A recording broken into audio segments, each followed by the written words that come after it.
শীত আসলেই শুরু হয় ঘরে ঘরে হাঁস খাওয়ার উৎসব। আর শীতের সময় কিন্তু এই হাঁস খাওয়ার উৎসবটা ঘরে ঘরেই চলে। আর আমাদের সবারই পছন্দ এই হাঁসের মাংসটা। আর বেশিরভাগ ক্ষেত্রেই কিন্তু শীত আসলে এই হাঁসের মাংসটা খাওয়া পড়ে। তো আজকে আমি রান্না করে দেখাবো খুবই সুস্বাদু এবং খেতে মজাদার এই হাঁসের মাংস রান্না করা। আর একেবারেই গন্ধ ছাড়া, মানে অনেকেই বলে থাকে যে হাঁসের মাংস থেকে নাকি গন্ধ আসে।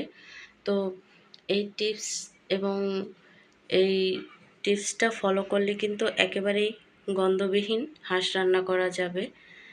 তো এখানে আমি দুটা হাঁস নিয়েছি বড় বড়, একেবারে পুরো পরিষ্কার করে তারপরে কিন্তু হাঁসগুলো নিয়ে নিছি। তো হাই গাইস, আসসালামু আলাইকুম, welcome back to my channel. কেমন আছো তোমরা সবাই? আশা করি ভালো আছো। আল্লাহর রহমতে আমি অনেক ভালো আছি। তো গাইস, তোমাদের মাঝে আজকে আমি খুবই সুস্বাদু এবং মজাদার একটা রেসিপি নিয়ে আসছি। আর সেটা হচ্ছে হাঁস। আর হাঁসের মাংস কে না পছন্দ করে? অনেকেই করে, আবার অনেকেই করে না। কিন্তু আমার কাছে হাঁসের মাংসটা খেতে খুবই ভালো লাগে। তো এখানে আমি হাঁসগুলোকে একটু আর কি ছেঁকে নিচ্ছি।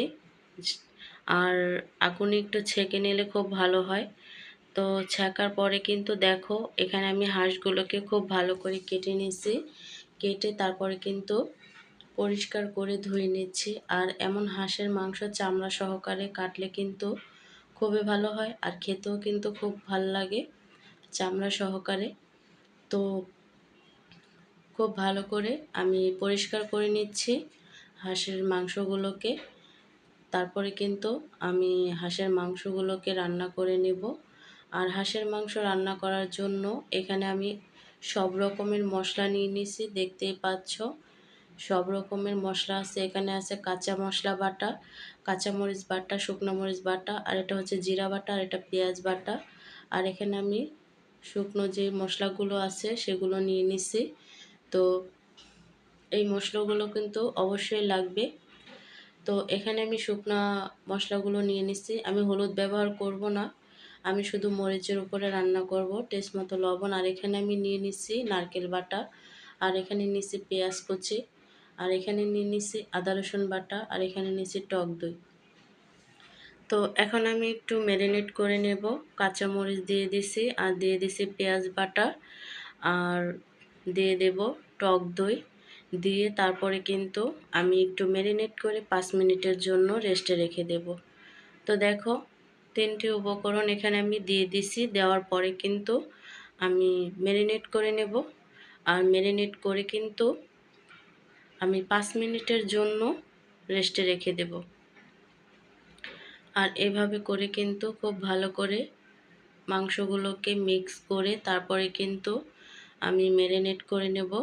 তো দেখো এভাবে ম্যারিনেট করে রাখলেও ভালো, আবার তোমাদের হাতে সময় না থাকলে ম্যারিনেট না করলেও চলবে। আর এখানে আমি নিয়ে নিয়েছি চালের গুঁড়ো আর টেস্ট মতো লবণ। যেহেতু হাঁসের মাংস রান্না করা হচ্ছে সেই ক্ষেত্রে তো পিঠা খাওয়া চলেই। আর হাঁসের মাংসর সাথে পিঠা না খেলে কি হয়? তো তার জন্য আজকে আমি ছিট রুটি পিঠাটা, যেটা বলে ছিট রুটি, সেই পিঠাটা আমি আজকে তৈরি করব। তো তার জন্য কিন্তু এখানে আমি পানি অ্যাড করে দিছি। তো এই রুটিটা তৈরি করতে কিন্তু ব্যাটারটা একেবারেই তরল করতে হয়। একেবারে তরল করে তারপরে কিন্তু এই ব্যাটারটা তৈরি করতে হয়। তো আমি খুব ভালো করে একেবারে পাতলা একটা ব্যাটার তৈরি করে নেব। তো দেখো আমি আরও পানি দিয়ে দেব। দেওয়ার পরে কিন্তু ব্যাটারটা একেবারে তরল করে তারপরে কিন্তু আমি ব্যাটারটা গুলে নিব। তো দেখো একেবারে তরল হয়ে গেছে ব্যাটারটা।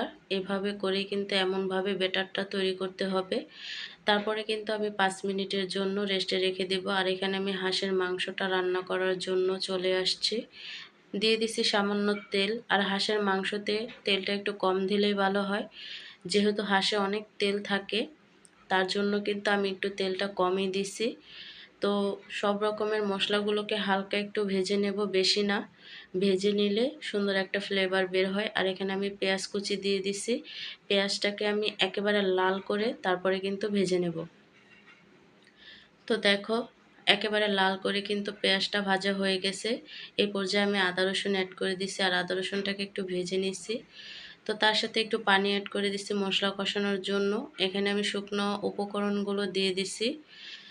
তো শুকনো উপকরণগুলো দেওয়ার পরে কিন্তু আমি খুব ভালো করে নেড়ে চেড়ে মিক্স করে নেব। তারপরে এখানে আমি অ্যাড করে দেব যে কাঁচা মশলাগুলো আমি বেটে রাখছিলাম, সেই মশলাগুলো এখানে দিয়ে দিছি। জিরা বাটা, আর কাঁচা জিরাটা অ্যাড করলে খুবই ভালো হয়। হাঁসের থেকে যেই একটা গন্ধ আসে সেই গন্ধটা আসে না। তো আর দিয়ে দিছি হচ্ছে শুকনো মরিচ বেটে রাখছিলাম সেটা। আমি একেবারেই কিন্তু মরিচের ওপরে এই হাঁসটা রান্না করব, আমি একেবারে হলুদ দিব না, কারণ লাল মরিচের উপরে রান্না করলে হাঁসটা অনেকটা লাল হয় আর খেতেও ভালো লাগে। এখানে আমি দিয়ে দিছি নারকেল বাটা, আর নারকেলটা কিন্তু অবশ্যই হাঁসে অ্যাড করতে হবে, করলে ভালো হয়। আর তোমরা যারা না খাও তারা স্কিপ করতে পারো, আমরা নারকেল বাটা দিয়েই খাই। তো তারপরে কিন্তু হাঁসের সম্পূর্ণ মাংসগুলো আমি এখানে অ্যাড করে দিছি। আর অ্যাড করার পরে কিন্তু খুব ভালো করে উল্টিয়ে পাল্টিয়ে মাংসগুলোকে আমি মশলার সাথে মিক্স করে কষিয়ে নেব। আর একেবারে ভাজা ভাজা করেই কিন্তু আমি মাংসগুলোকে কষিয়ে নেব। তো দেখো উল্টিয়ে পাল্টিয়ে খুব ভালো করে কিন্তু আমি মাংসগুলোকে একেবারে ভুনা ভুনা করে কষিয়ে নিছি। আর ফেটে তেল বের হয়ে গেছে দেখতেই পাচ্ছ। আর আমি কতটুক তেল দিছি আর কতগুলো তেল উঠছে দেখতেই পাচ্ছ। হাঁসে প্রচুর পরিমাণে তেল থাকে, যার জন্য তেলটা একটু কমিয়ে দিলে ভালো হয়। তো এই পর্যায়ে এসে আমি অ্যাড করে দেব পানি। আর আমি একটু ঝোল ঝোল করে রান্না করব, যেহেতু ছিট রুটি দিয়ে আমি খাবো, তার জন্য কিন্তু একটু ঝোল ঝোল রাখবো। আর এখানে আমি ছিট রুটি তৈরি করার জন্য একটা বোতলে বেটার ভরে নিচ্ছি।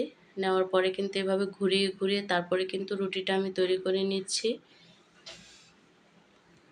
তো তারপরে কিন্তু এভাবে ঢেকে রুটিটা আমি তৈরি করে নেব। তো রুটিটা হয়ে গেছে, তো দেখতেই পাচ্ছ এভাবে সহজ করে কিন্তু এই বোতলের মাধ্যমে এই ছিট পিঠাটা বা ছিট রুটিটা তৈরি করা যায় অনেক সহজভাবে। তো দেখো একটা রুটি কিন্তু হয়ে গেছে। তো এই রুটিটাকে আমি 4 ভাঁজে ভাঁজ করে নেব। তো দেখো কতটা সহজভাবে বোতলের মাধ্যমে এই রুটিটা তৈরি করা যায়। তো এইভাবে করে একটা রুটি হয়ে গেছে। তো আরেকটা রুটি আমি তৈরি করে নেব। এভাবে ঘুরিয়ে ঘুরিয়ে তারপরে কিন্তু এই পিঠাটা তৈরি করে নেব। তো দেখতেই পারছো কত সুন্দর করে একটা পিঠা হয়ে গেছে। তো আরেকটা পিঠা আমি তৈরি করে নিলাম এইভাবে করেই। তো এইভাবে ভাঁজ করে নেব। নেওয়ার পরে 4 ভাঁজে ভাঁজ করে তারপরে কিন্তু রুটিটা আমি তৈরি করে নেব। তো দেখো আরেকটি রুটি তৈরি হয়ে গেল। তো তোমাদের বোঝার স্বার্থে আরেকটা আমি দেখাচ্ছি কিভাবে করে ঘুরিয়ে ঘুরিয়ে তারপরে এই রুটিটা তৈরি করতে হয়। তো এভাবে করে করেই কিন্তু সবগুলো পিঠা আমি তৈরি করে নেব। তো এখানে আমার তরকারি রান্না করাও হয়ে গেছে। তো দেখো অনেকটা ঝোল ঝোল রাখছি আমি তরকারিতে। তো এভাবে ঝোল ঝোল রাখলেও চলে, আবার একেবারে ভুনা ভুনা করলেও চলে। তো তৈরি হয়ে গেল খুবই সুস্বাদু গরম গরম হাঁসের মাংস রান্না করা। আর আমি এখানে লাল ভুনা করছি দেখতেই পাচ্ছ। আমি কিন্তু একেবারেই হলুদ অ্যাড করিনি, আমি মরিচের উপরে এই হাঁসটা রান্না করছি। আর দেখতেই পাচ্ছ কালারটা কতটা লাল হয়েছে। তো এভাবে করেই কিন্তু মরিচ একটু বেশি দিয়ে রান্না করলে একটু ভালো হয়। আর অনেকটা ঝাল, প্রচুর ঝাল হয়েছে। তো ঝাল ঝাল মাংসই আমার কাছে ভালো লাগে, হাঁসের মাংস যেহেতু। তো আজকের রেসিপিটি কেমন লাগছে অবশ্যই কিন্তু কমেন্টে জানাবে। তো অন্য কোনো রেসিপি নিয়ে তোমাদের মাঝে আবার চলে আসব। আর এই শীতে কারা কারা হাঁস পছন্দ করো আর কারা কারা হাঁস খাও তারা অবশ্যই কিন্তু কমেন্টে জানাবে। আর এই হাঁসের তরকারি অনেকেরই ভালো লাগে, অনেকেই খায়। আমাদের বাংলাদেশের ঘরে ঘরেই কিন্তু শীতের সময় এই হাঁসের মাংসটা রান্না করা হয়। আর এখানে আমার রুটিটাও তৈরি হয়ে গেল। তো অন্য কোনো রেসিপি নিয়ে আবার চলে আসবো। আজকে এই পর্যন্ত, আল্লাহ হাফেজ।